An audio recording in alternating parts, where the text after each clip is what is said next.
रात को 2 बजे के करीब कॉल आई है और आगे से अब्यूजिंग लैंग्वेज में आदमी शुरू हो गया बोलना, थ्रेट्स देने लग गया। उसके बाद जैसी उसने भाषा इस्तेमाल करी उसकी भाषा में मैंने उसका जवाब दिया। सरकार ने देखना है कि अगर 90 उनके मेंबर्स हैं विधानसभा के तो किस प्रकार से उनको सिक्योर रखना है, और उसके बाद अगर उनको ही ना सिक्योर रख पाए तो फिर आम जनता क्या अपेक्षा इस चीज़ से कर सकती है कि सरकार उनकी जीवन को लेके, उनकी सिक्योरिटी को लेके गंभीर है या नहीं। हरियाणा में कानून व्यवस्था और जनप्रतिनिधियों की सुरक्षा पर एक बार फिर बड़ा सवालिया निशान खड़ा हो गया है।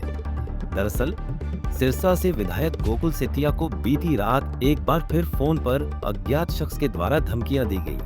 देर रात आए इस कॉल के बाद विधायक ने पुलिस में लिखित शिकायत दर्ज कराई है और सरकार को आड़े हाथों लेते हुए पूछा कि जब विधायक ही सुरक्षित नहीं तो आम जनता का क्या होगा। गोकुल सेतिया के मुताबिक बीती रात करीब 2 बजे उनके मोबाइल पर एक अनजान नंबर से घंटी बजी। फोन उठाते ही सामने वाले शख्स ने सीधे अभद्र भाषा और गालियों का इस्तेमाल करना शुरू कर दिया। आरोपी ने विधायक को लगातार गंभीर परिणाम भुगतने की धमकियां दी। बात यही खत्म नहीं हुई।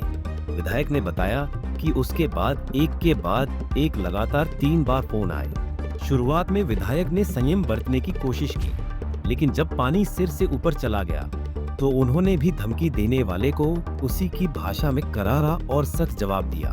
वहीं इस मामले में तुरंत संज्ञान लेते हुए गोकुल सेतिया ने पुलिस प्रशासन के पास लिखित शिकायत दर्ज करवा दी है। रात को 2 बजे के करीब कॉल आई है और आगे से अब्यूजिंग लैंग्वेज में आदमी शुरू हो गया बोलना और थ्रेट्स देने लग गया। तो उसके बाद जैसी उसने भाषा इस्तेमाल करी उसकी भाषा में मैंने उसका जवाब दिया और पुलिस प्रशासन के बीच में जो है वो एप्लीकेशन दी है कि ये जो भी व्यक्ति है इसकी जांच की जाए।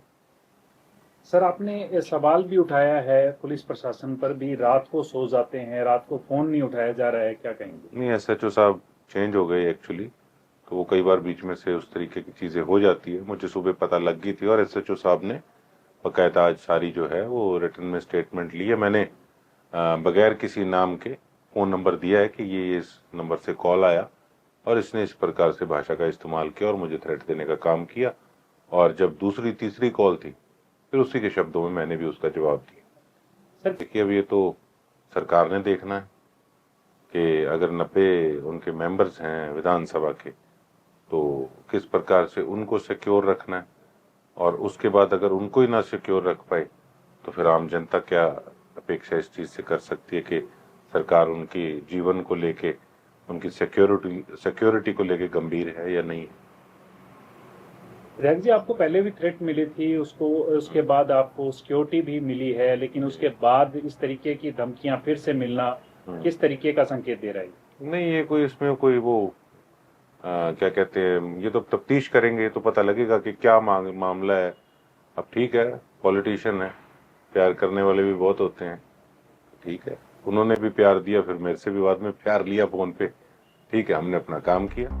इस घटना के बाद विधायक ने प्रदेश की कानून व्यवस्था और सरकार की कार्यप्रणाली पर तीखा हमला बोला है। उन्होंने सरकार को घेरते हुए कहा कि अगर प्रदेश के 90 विधायकों की सुरक्षा ही राम भरोसे है तो आम नागरिक अपनी सुरक्षा की उम्मीद किससे करे।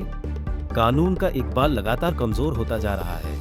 वहीं विधायक को मिली इस धमकी के बाद सिरसा पुलिस अलर्ट पर है और कॉल डिटेल्स के आधार पर आरोपी की लोकेशन खंगालने में जुटी है। अब देखना होगा कि इस मामले में पुलिस कितनी जल्दी एक्शन लेती है और आरोपी को सलाखों के पीछे पहुंचाती है। सिरसा से सतनाम सिंह, पंजाब केसरी टीवी। हमसे जुड़े रहने के लिए हमारे YouTube चैनल को सब्सक्राइब करें और नई वीडियो की नोटिफिकेशन के लिए बेल आइकॉन को दबाएं। अगर आप ये वीडियो Facebook पर देख रहे हैं तो लाइक जरूर करें और ज्यादा से ज्यादा शेयर करें। धन्यवाद।